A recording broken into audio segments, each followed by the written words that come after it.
Hello बच्चों, welcome to Hindi science with Khule sir. मेरे YouTube channel में आप सभी का फिर से एक बार स्वागत है। और आज हम पढ़ेंगे कक्षा 11वीं के अंतर्गत रासायनिक संयोजन के नियम। क्या पढ़ेंगे?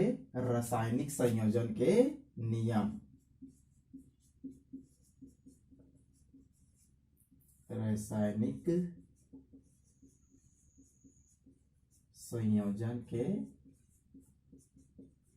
नियम। ठीक है। तो रासायनिक संयोजन के नियम को पढ़ने से पहले आपको चैनल क्या करना है? सब्सक्राइब करना है और बेल आइकन को भी दबाना है, ताकि हमारा वीडियो का नोटिफिकेशन आप तक जल्दी से पहुंच सके। देखो यहाँ पर जो टॉपिक है रासायनिक संयोजन के नियम, मोस्ट आईएमपी टॉपिक होता है। ठीक है, मोस्ट आईएमपी टॉपिक होता है। और इसका मतलब ये है कि जो हम लोग रासायनिक पदार्थ लेते हैं अभिक्रिया कराने के लिए, ठीक है, जो हम रासायनिक पदार्थ लेते हैं अभिक्रिया कराने के लिए, रासायनिक पदार्थ मतलब अणु परमाणु। ठीक है, अणु परमाणु आपस में मिलेंगे तो यौगिक का निर्माण होगा, यौगिक मिश्रण लिगेंड ये सब का निर्माण करते हैं। ठीक है, तो ऑटोमेटिक ये ऐसे ही नहीं मिल जाते। इनको मिलाने के लिए, इनके क्रिया करने के लिए इनके मध्य एक विशेष अभिक्रियाएं होती हैं, समझो। अर्थात इनके जुड़ने से ही क्या होगा? अणु परमाणु के जुड़ने से क्या बनेंगे? आपका यौगिक का निर्माण होता है। ठीक है, तो यौगिक का जो निर्माण होता है वो एक विशेष नियम को फॉलो करता है। इस चीज को हमेशा याद रखना, इसीलिए बोला गया है यहाँ पर रासायनिक संयोजन के नियम। अर्थात रासायनिक पदार्थ आपस में क्या होते हैं? संयोजित होते हैं और एक नए पदार्थ का निर्माण करते हैं। तो रासायनिक संयोजन के नियम को जानने से पहले आप लोग को रासायनिक समीकरण, ठीक है, और रासायनिक अभिक्रियाएं, इसको जानना जरूरी है। ठीक है, रासायनिक अभिक्रियाएं एवं उसके समीकरण। तो रासायनिक अभिक्रिया किसे कहते हैं उसको आप लोग जानते ही हो, क्लास 9वीं में पढ़ के आए हो, क्लास 10वीं में भी है। ठीक है, रासायनिक समीकरण क्लियर हो गया। रासायनिक अभिक्रियाएं किसे कहते हैं उसको भी आप लोग पढ़ चुके हो। ठीक है, और रासायनिक समीकरण को कैसे बैलेंस करते हैं उसको भी आप लोग पढ़ चुके हो। ठीक है, एक बार आप लोग मेरे चैनल के प्लेलिस्ट में जाओ और कक्षा 9वीं संबंधित जो वीडियो बनाया गया है उसको देखो, रासायनिक अभिक्रिया एवं समीकरण। उसमें आप लोग को रासायनिक अभिक्रिया किसे कहते हैं, रासायनिक समीकरण किसे कहते हैं, कैसे समीकरण लिखा जाता है, वो सब का वीडियो आप लोग को वहां पर मिल जाएगा। ठीक है, और आप लोग 11वीं लेवल में हम लोग पढ़ रहे हैं अभी रासायनिक संयोजन के नियम। जो रासायनिक पदार्थ होते हैं वो किस प्रकार संयोजित होते हैं। तो यहाँ पर जो पहला नियम है वो है आपका द्रव्यमान संरक्षण का नियम।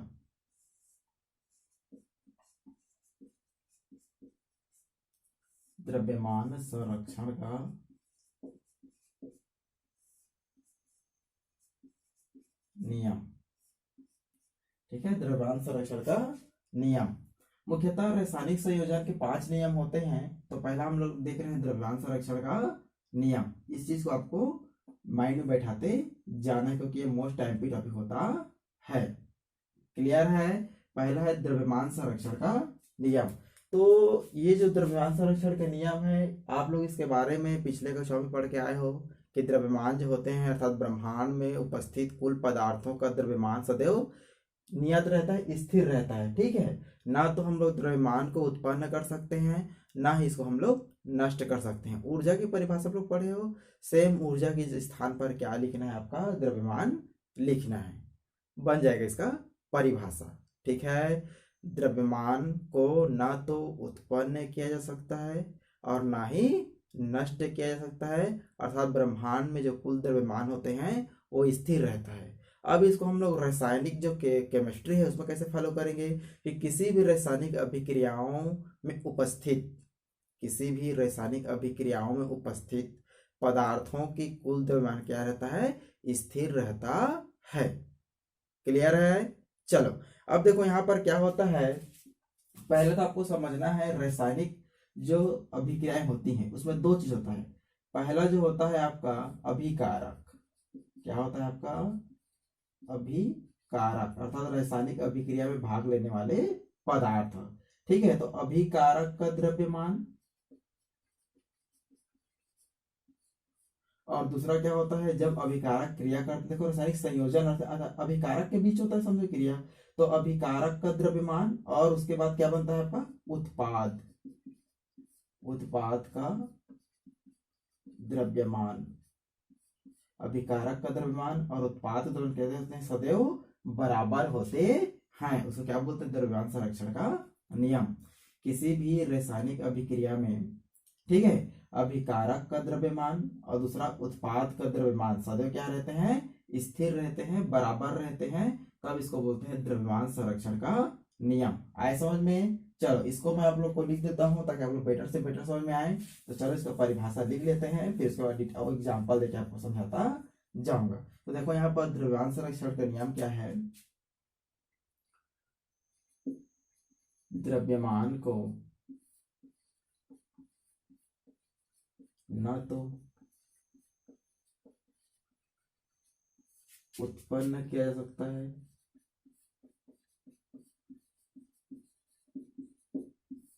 और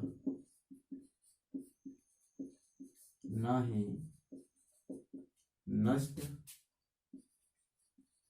किया जा सकता है। ठीक है, अर्थात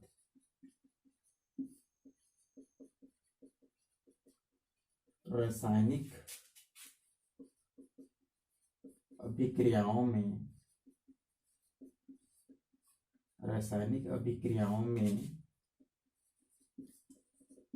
अभिकारक का द्रव्यमान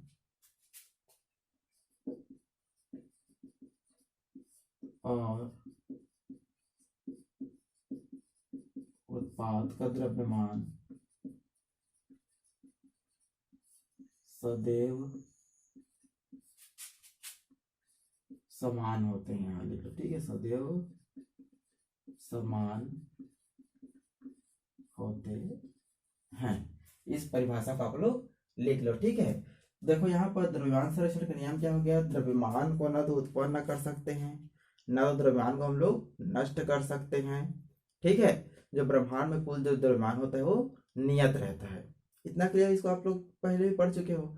तो रासायनिक संयोजन के नियम में कैसे फल होगा कि अभिकारक, जो रासायनिक अभिक्रिया में भाग लेने वाले पदार्थ जो अभिकारक होते हैं उसका द्रव्यमान, और अभिकारक से बनने वाले जो उत्पाद होते हैं उसका द्रव्यमान सदैव क्या होते हैं? बराबर होते हैं। अर्थात कहने का मतलब ये है कि अभिकारक में जितने अणु परमाणु होंगे, ठीक है, उतना ही क्या होंगे? आपका उत्पाद में भी अणु परमाणु होते हैं। इसीलिए समीकरण को बैलेंस किया जाता है, आप लोग सब जानते हो।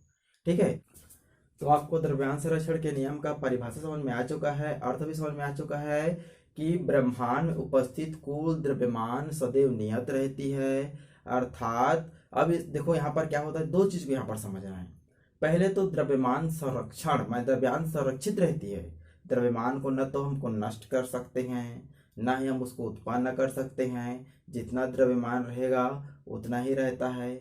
क्लियर है? अब रासायनिक अभिक्रियाओं में द्रव्यमान संरक्षण का नियम क्यों फल होता है? क्योंकि रासायनिक अभिक्रिया में भाग लेने वाले पदार्थ अभिकारक में उपस्थित कुल अणु परमाणु की संख्या और उत्पाद में कुल अणु परमाणु संख्या सदैव क्या होती है? बराबर होता है। अर्थात अभिकारक का द्रव्यमान और आपका उत्पाद का द्रव्यमान क्या होते हैं? बराबर होते हैं। इसको बोला गया है द्रव्यमान संरक्षण का नियम। और इस नियम को देने वाले जो वैज्ञानिक थे उन्होंने सन 1774 में, ठीक है, 1774, किसी बुक में आपको 1778 मिलेगा, लेकिन वास्तव में 1774 में लेओजियर नामक वैज्ञानिक ने दिया था इसको। लेओजियर नामक वैज्ञानिक ने इस नियम को दिया था, द्रव्यमान संरक्षण के नियम। तो मेरे ख्याल द्रव्यमान संरक्षण के नियम को परिभाषा आप लोग को समझ में आ चुका है। अब देखो यहाँ पर एक चीज याद रखना है आप लोग को। चलो पहले उदाहरण के मैं पहले समझाता हूँ इसको, और ताकि आप लोग को समझ में आता जाए। क्लियर है? मान लो यहाँ पर हम एक बीकर ले लिए, समझो, या कोई पात्र ले लिए, है ना। इस पात्र के अंदर में हम एक रासायनिक पदार्थ लेते हैं। क्या लेते हैं भाई? सोडियम सल्फेट लेते हैं। चलो, सोडियम सल्फेट। अब क्या करते हैं, यहां पर एक छोटा सा और परख नहीं लेते हैं। छोटा सा परख ले लिए, ठीक है। मान लो किसी चीज में बांध दिए, यहाँ पर छोटा सा हम लोग क्या करते हैं, पात्र या परख ले लेते हैं, और इस परख नली में एक और केमिकल रासायनिक पदार्थ क्या मिला देते हैं, सोडियम क्लोराइड रखते हैं। चलो ठीक है, NaCl, या दूसरा पदार्थ रखते हैं क्योंकि मिलाना ही पड़ेगा हमको। तो यहाँ पर दूसरा पदार्थ रख सकते हैं हम लोग, सोडियम सल्फेट हो गया। यहाँ पर लेते हैं कैल्शियम क्लोराइड ले लेते हैं, ठीक है, कैल्शियम क्लोराइड ले लेते हैं, बन जाएगा। चलो देखो यहाँ पर दोनों पदार्थ हम लोग यहाँ पर मिलाया भी नहीं है। देखो तो ये भी एक पात्र में है, छोटा सा पात्र में क्या है आपका कैल्शियम, कोई परख नली है, इसमें भी क्या रख दिया हमने, कैल्शियम क्लोराइड रख दिए हैं, और बीकर के अंदर हमने क्या रख दिए हैं, सोडियम सल्फेट रख दिए हैं, समझो। अब इन दोनों को तौल लेते हैं, किसी वेट वाले मशीन में दोनों को वजन कर लेते हैं। तो मान लो इसको, इसका जो वजन है वो आता है आपका 200 ग्राम, समझना है यहाँ पर 200 ग्राम, ठीक है। देखो ये अभिक्रिया के पूर्व है, अभिक्रिया के पूर्व, अभिक्रिया के पूर्व आए समझ में। अभिक्रिया के पूर्व हमने क्या लिया है, देखो एक पात्र में या कोई परख नली में, कोनिकल फ्लास्क बोल सकते हैं, या परख नली में, या आप लोग कोई पात्र के नाम भी दे सकते हो, ठीक है, समझाने के लिए समझो। यहाँ पर हमने पात्र लिया, तो पहले वाले पात्र हमने क्या लिया, सोडियम सल्फेट लिया, क्लियर है। उसके बाद इसमें छोटा सा और पात्र लिए, इसमें मैं परख नली के रूप में लिए, इसको मैं परख नली ताकि आप लोग को याद रहे, परख नली। परख नली में हमने क्या लिया, कैल्शियम क्लोराइड लिया, दोनों को ले लिए, दोनों अलग अलग है, अलग अलग पात्र मिले नहीं है, तो अभिक्रिया के पूर्व माने दोनों क्या है आपके, अभिकारक है। क्या है दोनों, अभिकारक, कैल्शियम क्लोराइड और आपका सोडियम सल्फेट अभिकारक है। और इन दोनों को हम लोग एक साथ तौल लेते हैं, तौलते हैं तो इसका मान लो वजन कितना आ गया, 200 ग्राम। इतना क्लियर है। चलो अब दोनों का हम लोग क्या करते हैं, दोनों को एक साथ मिला देते हैं, माने परख नली को उलट देंगे तो पदार्थ इसमें अंदर में आ जाएगा। तो चलो देखो यहाँ पर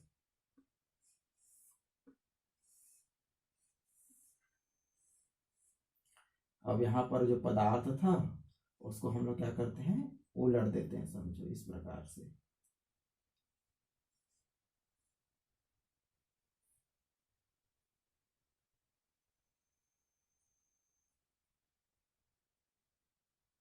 नीचे उलट दिए समझो, तो जो पदार्थ है वो बाहर आ गया।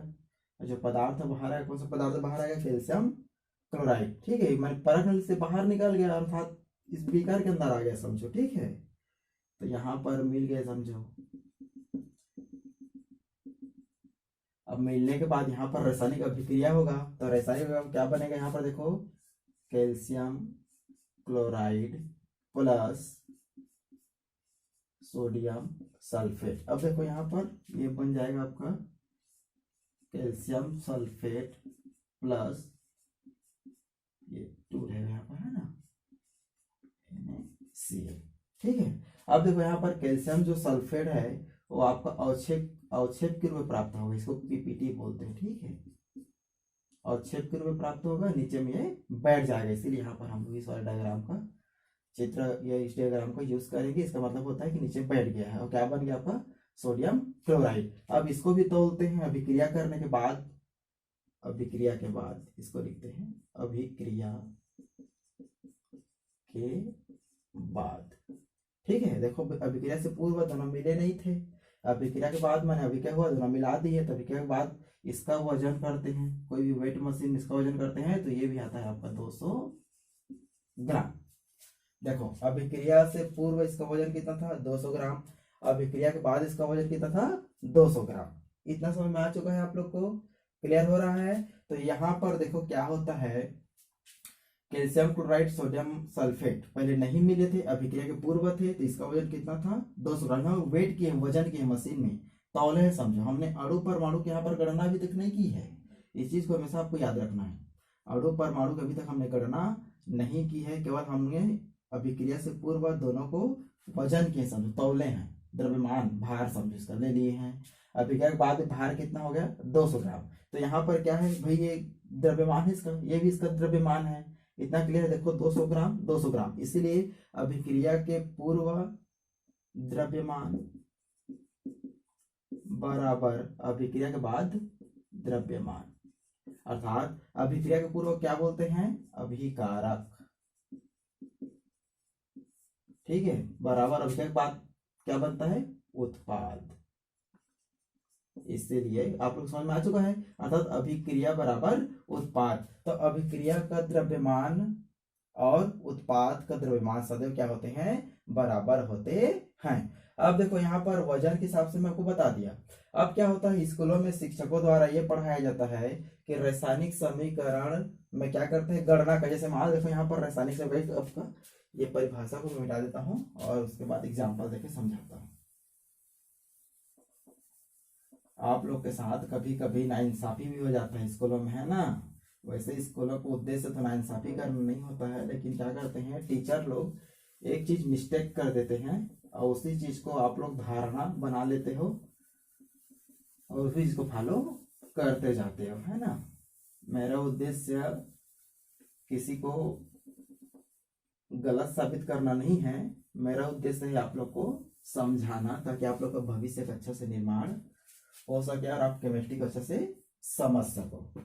ठीक है, इसको नेगेटिव नहीं लेना है, आप लोग की जानकारी के लिए समझो।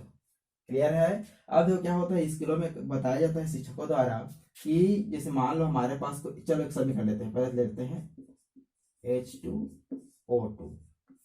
ठीक है, क्या बना लिया, H2O। समीकरण को बैलेंस कर लेते हैं, यहाँ पर 2, यहाँ पर 2, समीकरण बैलेंस है। क्लियर है। अब देखो क्या होता है, क्या करते हो लोग, पहले देखो यहाँ पर देखो हाइड्रोजन कितने हैं, तो यहाँ पर देखो 4 हाइड्रोजन है। क्लियर हो गया। मान इसका हम लोग द्रव्यमान ले रहे हैं, तो एक हाइड्रोजन का एक द्रव्यमान, तो यहाँ पर 4 हाइड्रोजन है, तो 2 4, तो यहाँ पर 4 हो गया। ऑक्सीजन कितना होता है, 16 दूनी 32, ये 32 हो जाएगा। 16 रहता है, 2 ऑक्सीजन यहाँ पर, उस एक ऑक्सीजन का द्रव्यमान 16। क्लियर है। तो यहाँ पर 2 है तो गुणा कर देंगे, 16 से कितना हो गया, 32। टोटल कितना हो गया आपका, 36। इतना क्लियर है। उसके बाद दूसरा देखो, यहाँ पर भी कितना है आपका, 4 हाइड्रोजन का हो गया और सामने में 2 है, इसका भी 2 है, तो इसका भी कितना हो गया, 32, 36। देखो 36 36 आ गया। अब क्या बोल देते हैं शिक्षक लोग कि इसका द्रव्यमान 36 है, इसका द्रव्यमान 36 है, तो दोनों क्या हो गए, बराबर हो गया। अर्थात अभिकारक का द्रव्यमान 36 आ गया, उत्पाद द्रव्यमान 36 आ गया, अर्थात द्रव्यमान क्या है, स्थिर है। क्लियर हो गया। माने अभिकारक का द्रव्यमान 36, उत्पाद द्रव्यमान भी 36। अब बोल देंगे कि अभिकारक का द्रव्यमान बराबर उत्पाद का द्रव्यमान, और इसी को बोलते हैं द्रव्यमान संरक्षण का नियम। तो यहाँ पर ये जो बताया जाता है वास्तव में ये रहने के लिए तो सही है। किस दृष्टि से, अणु परमाणुओं की गिनती की दृष्टि से। देखो यहाँ पर 36 आ गया, ये भी 36 आ गया, ये तो ठीक है। लेकिन क्या करते हैं लोग, केवल इसी को बता देंगे समीकरण को, और आप लोग को बोल देंगे कि ये होता है द्रव्यमान संरक्षण का नियम, जो बिल्कुल क्या है, रॉन्ग है। ठीक है। इस आधार पर हम द्रव्यमान संरक्षण के नियम का जो सत्यापन है उसको हम नहीं कर सकते। इस चीज को याद रखना है आप लोग को। ठीक है। समीकरण के माध्यम से यह संतुलित, देखो संतुलित समीकरण समझो, तो संतुलित समीकरण के माध्यम से हम लोग द्रव्यमान संरक्षण के नियम का सत्यापन नहीं कर सकते। इस चीज को आपको याद रखना है। ठीक है, क्लियर हुआ। संतुलित समीकरण के माध्यम से हम द्रव्यमान संरक्षण के नियम का सत्यापन नहीं कर सकते। समीकरण संतुलित करना कब पड़ता है, जब उनके द्रव्यमान में अंतर होती है। उसी अंतर को सही करने के लिए ही द्रव्यमान संरक्षण के नियम को लागू किया गया था। इस चीज को याद रखना है आप लोगों को, ना कि समीकरण के द्वारा द्रव्यमान संरक्षण के नियम बनाया गया, ऐसा नहीं है। द्रव्यमान संरक्षण के नियम के आधार पर समीकरण को बैलेंस किया जाता है, ना कि समीकरण को बैलेंस के आधार पर द्रव्यमान संरक्षण के नियम की सत्यापन किया जाता है। इस चीज को हमेशा अपने दिमाग में ठूस लो, समझो, अंदर डाल लो। ठीक है। ये जो बताया जाता है कि समीकरण आपका बैलेंस है, अर्थात आपका अभिकारक का द्रव्यमान और आपको उत्पाद द्रव्यमान सदैव क्या होते हैं, बराबर होते हैं, बोल के सिंपल बोल देंगे। इसको बोलते हैं द्रव्यमान संरक्षण का नियम। लेकिन वास्तव में क्या है कि द्रव्यमान संरक्षण के नियम के आधार पर समीकरण को बैलेंस किया जाता है, ना कि समीकरण के आधार पर द्रव्यमान संरक्षण के नियम की पुष्टि होता है। इस चीज को आप लोग को समझना है कि समीकरण को बैलेंस क्यों करते हैं हम लोग, क्योंकि वहां पर एक नियम लागू होता है, द्रव्यमान संरक्षण का नियम, और द्रव्यमान संरक्षण के नियम के आधार पर ही समीकरण को बैलेंस किया जाता है, ना कि समीकरण के द्वारा द्रव्यमान संरक्षण के नियम की पुष्टि होती है। इस चीज को हमेशा दिमाग में बैठा के आपको रखना है। तो पहला जो नियम था वो आपको पूरा समझ में आ चुका है कि द्रव्यमान संरक्षण का नियम बन जाएगा, एकदम क्लियर है। फिर से एक बार बोल दूं कि रासायनिक अभिक्रिया में, किसी भी रासायनिक अभिक्रिया में न तो द्रव्यमान उत्पन्न होती है, न तो द्रव्यमान को नष्ट किया जा सकता है, अर्थात अभिकारक का द्रव्यमान और उत्पाद का द्रव्यमान क्या होते हैं, सदैव बराबर होते हैं। मैंने यहाँ पर आपको बताया कि जब अभिक्रिया नहीं हुआ था, अभिक्रिया के पूर्व हमने तौला तो कितना आया 200 ग्राम, अभिक्रिया होने के बाद हमने इसको तौला तो कितना है आपका 200 ग्राम, अर्थात इसका द्रव्यमान क्या है, स्थिर है। इसीलिए सभी कारण को बैलेंस किया जाता है ताकि इस नियम को उसमें हम लोग क्या करते हैं, फॉलो कर सके, ना कि समीकरण के माध्यम से हम लोग द्रव्यमान संरक्षण के नियम को सत्यापन कर सकते हैं। क्लियर हो गया है, चलो बन जाएगा। और एग्जाम्पल देना पड़ेगा, मेरे ख्याल से इतना क्लियर है, इतना मैं आपको समझ में आ गया होगा। ठीक है, चलो अब दूसरा नियम के बारे में पढ़ते हैं। दूसरा नियम हमारे पास है स्थिर अनुपात का नियम। चलो इसकी स्क्रीनशॉट ले लो समझने के लिए। पहला नियम आपको समझ में आ चुका है। पहला नियम क्या है आपका, द्रव्यमान संरक्षण का नियम क्लियर हो चुका है। अब हम पढ़ेंगे दूसरा नियम, स्थिर अनुपात का नियम। ये भी आपका एकदम सरल है, मक्खन की तरह सरल है, तुरंत समझ में आ जाएगा। आईएमपी टॉपिक भी है, जितने भी आप लोग कभी तक मैं पढ़ा रहा हूँ द्रव्यमान संरक्षण के नियम, वो सब के सब इंपॉर्टेंट है। ठीक है, तो दूसरा नियम हमारे पास है स्थिर अनुपात का नियम, या आपका समान अनुपात का नियम भी बोलते हैं इसको। ठीक है, अब देखो यहाँ पर एक नियम क्या कहता है, किसी भी यौगिक में, देखो यहाँ से ध्यान में लिख दिया हूँ, किसी भी यौगिक में उनके तत्वों का अनुपात, किसी भी यौगिक में उनके तत्वों का अनुपात क्या होता है, हमेशा समान रहता है, स्थिर रहता है। ठीक है, चाहे वह किसी भी विधि से निर्मित किया गया हो, अर्थात यौगिक किनसे मिलकर बनता है, तत्वों से मिलकर बनता है, अर्थात दो या दो से अधिक तत्वों को मिलाने से यौगिकों का निर्माण होता है। आए समझ में? तो जो यौगिक बनेगा उसमें जो तत्वों के जो अनुपात, जिन तत्वों को हमने मिलाया है, उस तत्व का जो अनुपात रहता है वो सदैव स्थिर रहता है, समान रहता है, उसे कभी भी परिवर्तन नहीं किया जा सकता। अर्थात जो यौगिक होते हैं उनका जो सूत्र है वो सदैव स्थिर रहता है, और उसके जो बीच में जो अणु परमाणुओं का, तत्वों का जो अनुपात है, माने परमाणुओं का जो अनुपात है, इतने परमाणु को मिलाने से ये बनेगा, इतने परमाणु से मिलाने से ये बनेगा, तो परमाणुओं की जो संख्या है, जो अनुपात है, वो सदैव स्थिर रहता है, चाहे उस रासायनिक पदार्थ को, माने यौगिक को किसी भी विधि से बनाया गया हो, रासायनिक विधि, भौतिक विधि, जिस विधि से आप लोग बनाओ, सदैव यौगिक का जो तत्वों का अनुपात रहता है वो स्थिर रहता है, समान रहता है, उसे परिवर्तन नहीं किया जा सकता। इसलिए बोलते हैं इसको स्थिर अनुपात का नियम। अर्थात दो या दो से अधिक तत्वों के मिलने से जो यौगिक का निर्माण होता है, तो जो यौगिक का निर्माण होता है, अर्थात जिस यौगिक में तत्वों का अनुपात क्या होते हैं, स्थिर रहते हैं। तो यहाँ पर देखो किसी भी यौगिक में हो सकता है भाई, यौगिक बोला किसी भी यौगिक में, है ना, तो किसी भी यौगिक में उनके तत्वों का जो अनुपात है, तत्वों का क्या है आपका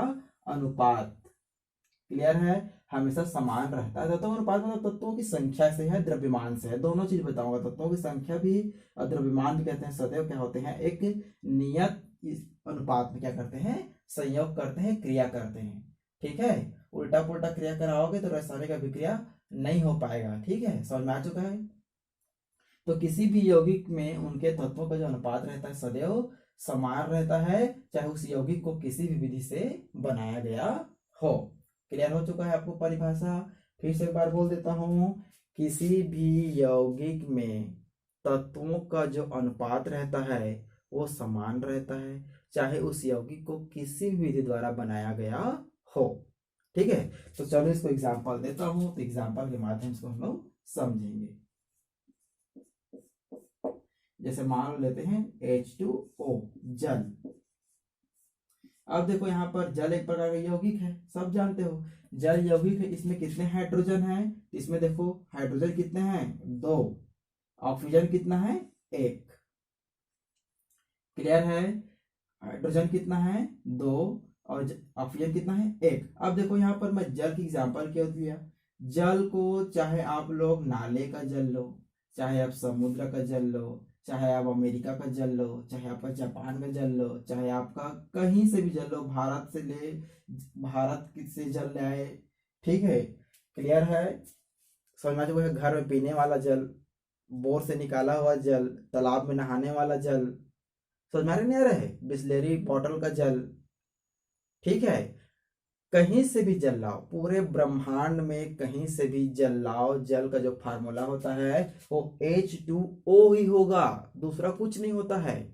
समझ में आया, क्लियर होगा, ठीक है। जल को हम कहीं से भी लाएं, जमीन से खोद कर लाओ, बादल वर्षा से लाओ, कहीं से भी जल लाओ, ठीक है। यदि जल के बारे में बात होगा तो जल का जो रासायनिक सूत्र है वो क्या होगा आपका H2O, अर्थात उसमें 2 हाइड्रोजन होंगे, अब 1 ऑक्सीजन ही होंगे, दूसरा कुछ मत समझना, मैंने फार्मूला अलग अलग होगा बोल के। जैसे मान लो यहाँ का जल H2O है तो जापान का जल भी क्या होगा H2O फार्मूला का ही होता है, अर्थात संसार में कहीं से भी जल लाओ, जल का जो फार्मूला है H2 होता है और उसमें 2 हाइड्रोजन होंगे और 1 ऑक्सीजन होंगे। तो यहाँ पर इसका अनुपात कितना हो जाएगा जी 2:1। तो कहीं से भी जल लाओ तो अनुपात कितना होगा 2:1। ये किसके आधार पर है, परमाणु के संख्या के आधार पर, यहाँ पर लिख देता हूँ है ना, परमाणु के आधार पर, परमाणु के आधार पर 2:1 ही होगा, ठीक है। अब द्रव्यमान के आधार पर देखेंगे, तो द्रव्यमान के आधार पर देखेंगे तो कितना होगा भाई, 2 हाइड्रोजन है तो 1 हाइड्रोजन के 2 मैंने 1 हाइड्रोजन का कितना होता है द्रव्यमान 1, तो यहाँ पर 2 हाइड्रोजन है तो द्रव्यमान कितना हो गया 2 भी होगा। इसका कितना होता है 1 ऑक्सीजन है तो 16। इतना क्लियर है। अब क्या करेंगे, इसे भाग कर देंगे तो 1:8, ठीक है। ये हो गया आपका 1:8, किसके आधार पर, ये द्रव्यमान के आधार पर, ठीक है। तो कहीं से भी हम लोग जल लाएंगे तो जल में उपस्थित जो तत्वों का अनुपात, तत्व क्या है आपका हाइड्रोजन और आपका ऑक्सीजन तत्व है, दोनों को मिलने से क्या बन गई यौगिक। तो यहाँ पर कहीं से भी जल लाओगे तो हाइड्रोजन और ऑक्सीजन का अनुपात कितना होगा, परमाणु के आधार पर 2:1 और द्रव्यमान के आधार पर 1:8 ही होता है, चाहे उसको हम किसी भी द्वारा कहीं भी बनाया गया हो। इसलिए इसको बोला गया है स्थिर अनुपात का नियम। समझ में आया, बन जाएगा, कोई प्रॉब्लम है नहीं है, तो क्लियर होता है आपका स्थिर अनुपात का नियम। एक बार फिर से देख लो, जल की एग्जांपल दिया था, जल यौगिक है, देखो इसमें अनुपात कितना है आपका, हाइड्रोजन और ऑक्सीजन का अनुपात कितना है, परमाणु के आधार पर 2:1 और द्रव्यमान के आधार पर 1:8, इतना होता है, क्लियर है इतना। परमाणु के आधार पर यह आपका अनुपात हो गया और द्रव्यमान के आधार पर ये हो गया, ठीक है। तो जल को कहीं से भी लाओगे, नाली से लाओ, मैं बोला ना अभी कि ब्रह्मांड में कहीं से भी जल लाओगे तो परमाणु के आधार पर उसका द्रव्यमान होगा 2:1, क्लियर है, और द्रव्यमान के आधार पर होगा 1:8, ठीक है। क्या आपका, इसीलिए बोला गया है स्थिर अनुपात का नियम, अर्थात किसी भी यौगिक में जो तत्व होते हैं उसका अनुपात क्या रहता है, स्थिर रहता है, चाहे उसे किसी भी द्वारा बनाया गया हो, कहीं से भी लाया गया हो। तो अब कंप्लीट होता है स्थिर अनुपात का नियम, ठीक है। अब देखो यहाँ पर इसके बाद और 3 नियम है जो अगले वीडियो हम लोग पढ़ोगे, ज्यादा लंबा हम लोग वीडियो को नहीं बना रहे हैं ताकि आप लोग को समझने में बाद में दिक्कत ना हो, ठीक है। तो वीडियो को पूरा देखो तभी आप लोग को समझ में आता जाएगा, ठीक है। तो स्थिर अनुपात का नियम क्लियर होता है और द्रव्यमान संरक्षण का नियम क्लियर होता है। दोनों नियम को तैयारी कर लो, नोट्स तैयारी कर लो, उसके बाद अगले वीडियो में आपका आएगा तीसरा, चौथा और 5वां नियम।